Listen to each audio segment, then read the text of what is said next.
그래서 공식적인 경로를 통해서 채용을 하기로 결정을 했다면 과연 얼마나 많은 지원서를 받을 것인지, 대충 이제 아까 말씀드렸지만 상경 계열로 할 것인지, 회계학 전공자로 할 것인지, CPA 자격증 소지자로 할 것인지를 대충 범위를 설정을 하면 기업들은 어느 정도의 지원자들이, 몇 명의 지원자들이 지원을 하는지에 대한 기본적인 데이터들은 다 가지고 있습니다.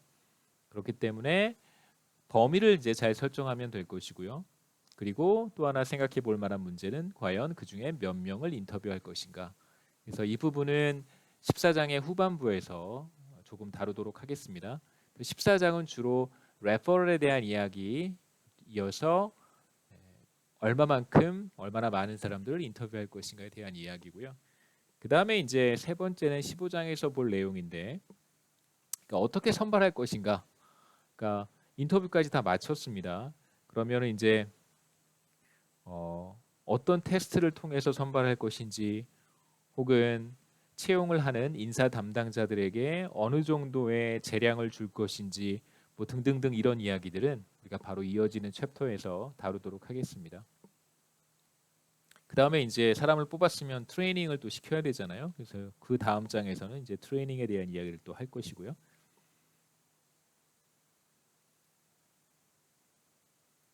물론 훈련을 시키지 않는 회사들도 많이 있습니다만, 근데 기본적으로 온도잡 트레이닝 같은 거는 시키니까요. 회사에서 무슨 일을 하는지는 이제 교육을 시키기 때문에. 그래서 아까 간단하게 말씀드렸듯이 14장은 두 개의 섹션으로 되어 있습니다. 물론 교과서에서는 이제 하나 더 있는데 제가 생략을 했고요.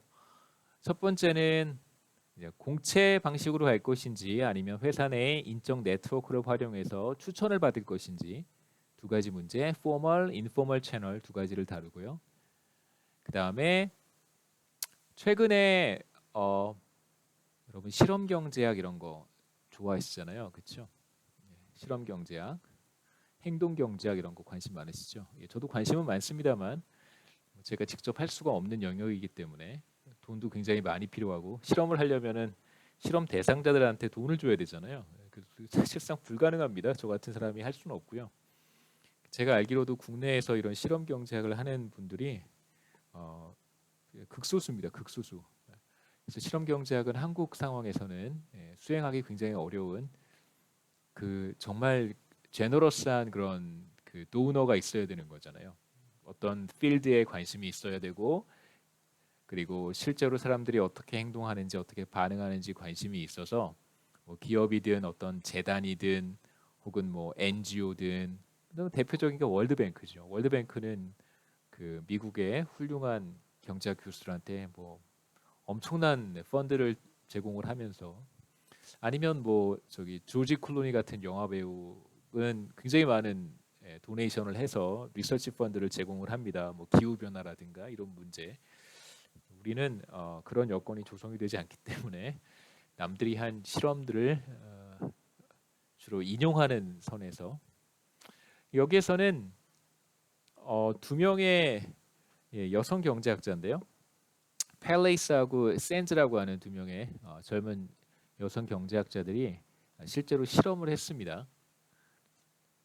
실험한 결과를 이제 제가 첫 번째 섹션에서 이 주제들과 관련해서 말씀을 드릴 텐데요. 첫 번째 보려고 하는 것은 추천을 받아서 채용한 사람들의 생산성이 더 높은가? 그렇다는 거고요.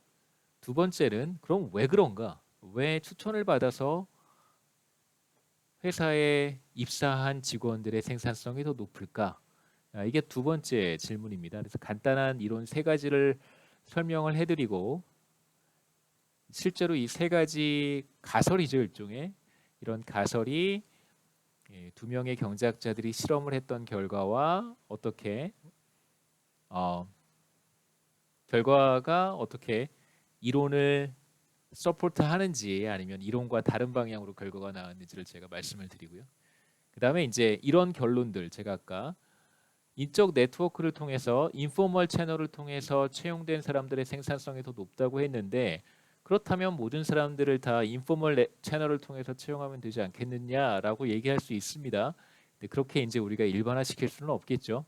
왜냐하면 이 실험에서의 환경이라는 것이 있기 때문에 그러니까 이건 이 실험에서의 결과인 것이지 일반화시키기는 좀 어려운 측면이 있다는 것을 마지막에 잠깐 말씀드리겠습니다.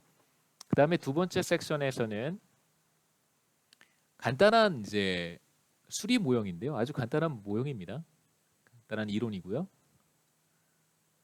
그래서 이 모형을 통해서 몇 명의 지원자들을 인터뷰하는 것이 좋은지 최적 탐색의 범위를 제가 소개하고 실제로 간단하게 한번 풀어보겠습니다.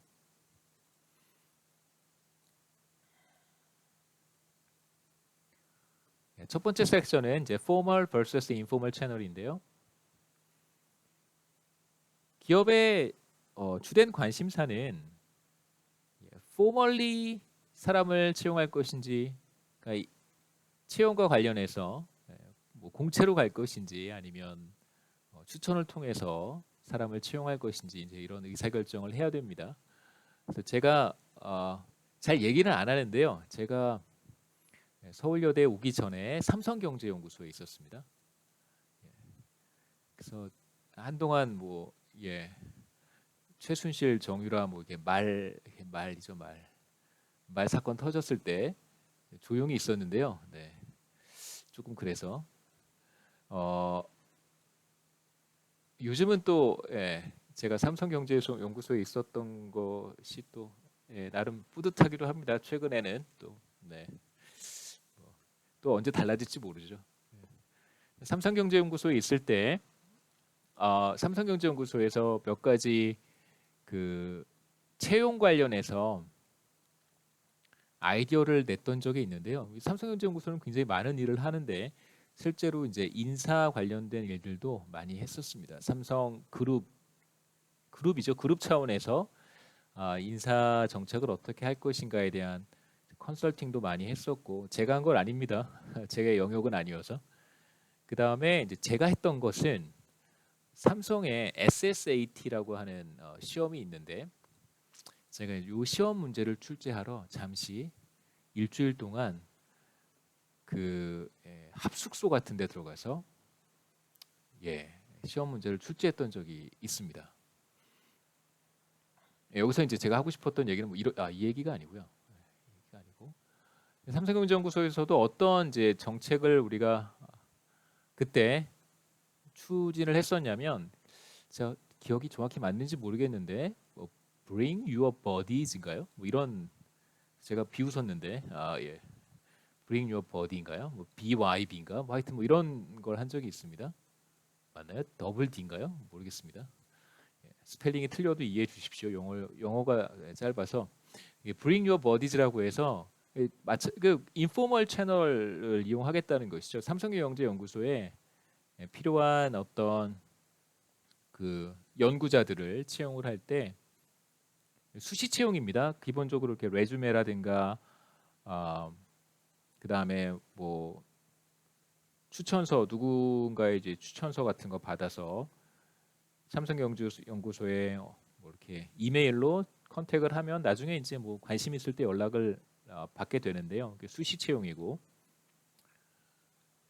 근데 이제 연구소 내부에서는 그래도 이제 연구소 안에 있는 연구 인력 중에서 뭐 친한 동료라든가 과거에 뭐 같이 공부했던 동료라든가 혹은 뭐 외국에서 함께 유학했던 친구라든가 뭐 아는 선후배라든가 이런 사람들을 좀 소개를 해서 필요한 연구 인력을 확보하겠다라고 하는 일종의 이제 전략이었었는데요.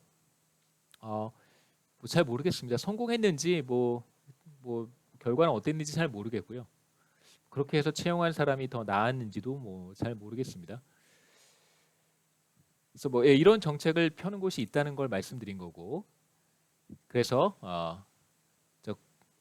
뭐 공식적인 채널을 할 것인지 아니면 뭐 공개 채용할 것인지 아니면 이제 비공식적인 경로를 통해서 채용할 것인지 이렇게 결정을 하겠죠.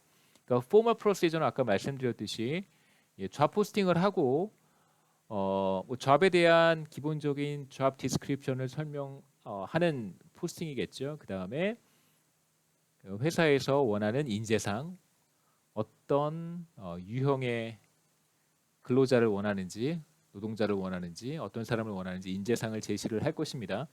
뭐 예를 들면 전공이 무엇이고 뭐 어떤 부분에서의 스킬을 가지고 있어야 하고